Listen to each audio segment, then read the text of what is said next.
It started with a letter slipped under Daniel's front door. At first glance, it looked like another routine HOA notice about lawn height or garbage bins. But when he opened it, his heart sank. Remove your boat from the marina immediately or face daily fines. The words were printed in bold, cold letters.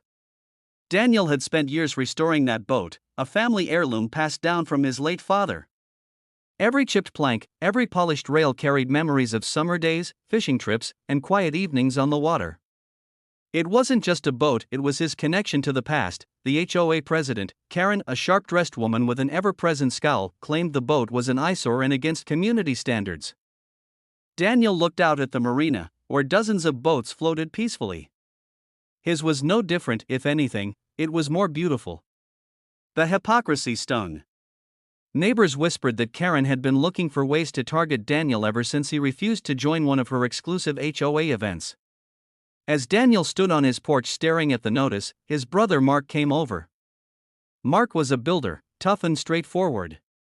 He read the letter, clenched his jaw, and said, "They picked the wrong fight. That marina doesn't belong to the HOA, it belongs to us." Daniel almost laughed.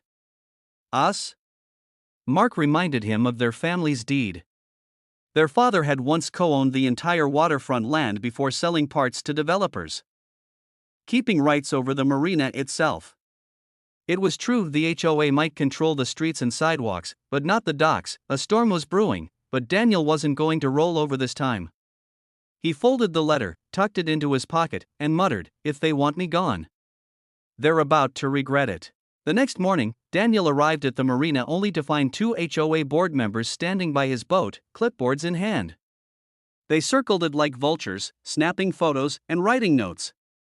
Karen stood nearby, sunglasses perched on her nose, a smug smile across her face. "Daniel," she called out sweetly, "this boat has to go. You've already been warned. Fines will start today." He felt anger rising but kept his voice steady. "This marina isn't yours to control. You know that." Karen tilted her head. "The HOA has standards. Everyone has to follow them. If you don't comply, we'll escalate this matter."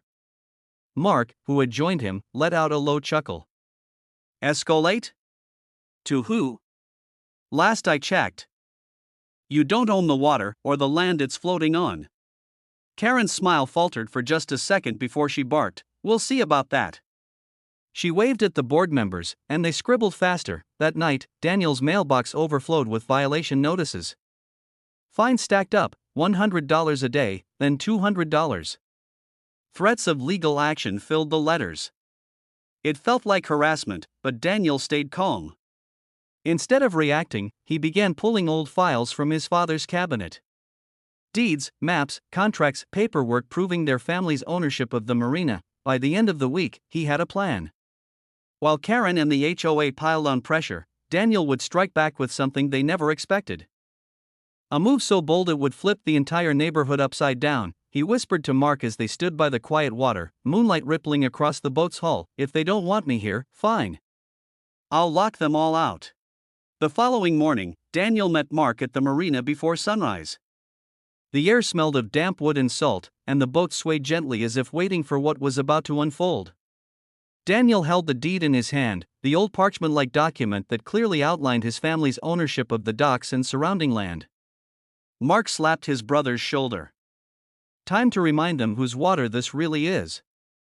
Together, they walked the perimeter of the marina, inspecting fences, gates, and entry points. Most boat owners access the docks freely, never questioning the HOA's false claim of authority.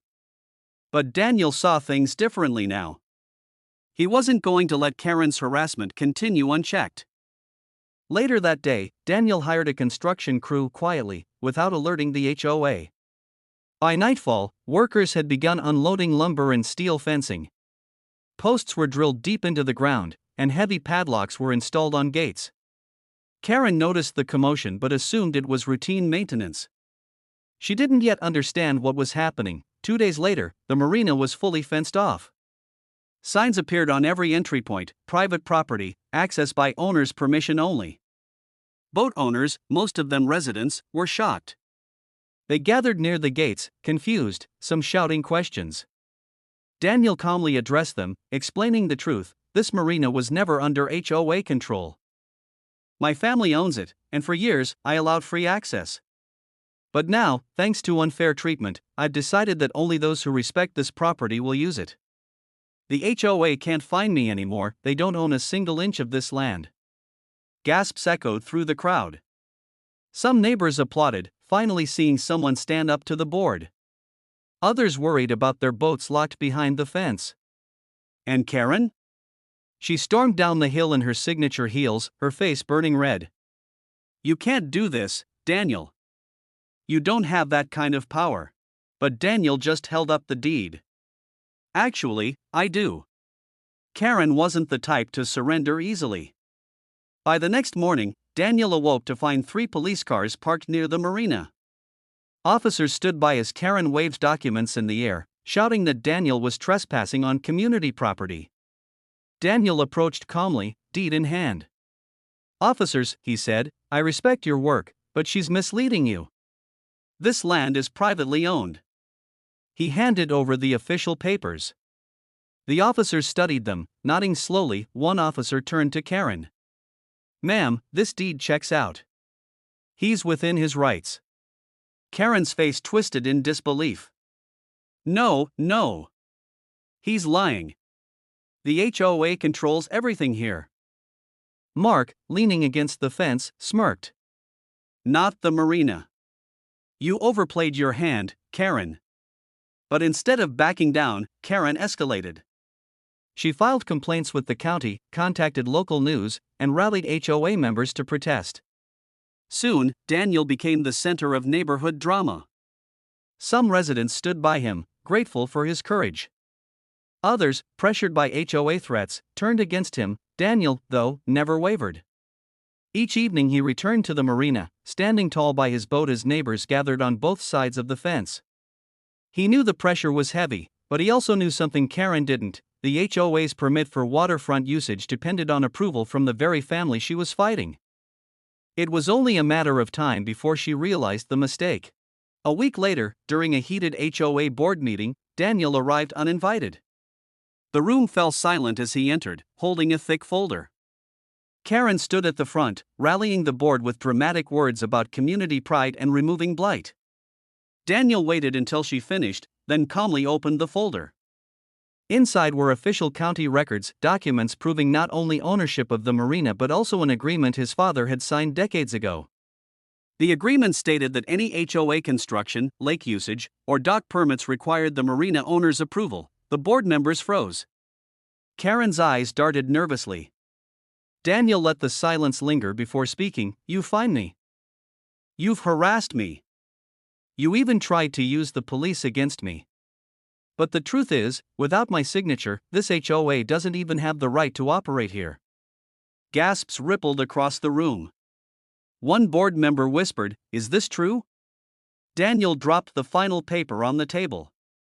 Every year, your permits are renewed with my family's approval. Which means, technically, I oversee your access to this water. The power dynamic shifted instantly. Karen's voice cracked as she tried to respond, but the board's confidence in her was visibly shaken. They had followed her blindly, not realizing she had been picking a fight with the very person who controlled their future. Daniel leaned in closer. You wanted me gone. Instead, you've given me every reason to tighten the rules. Karen's desperation reached new heights. She organized neighborhood protests, claiming Daniel was holding the marina hostage. She stood at the gates with a megaphone, demanding access for all. But each time, Daniel calmly reminded the crowd that their HOA had created this conflict, not him. Meanwhile, Mark had begun renovating parts of the marina, installing security cameras, new locks, and private slips.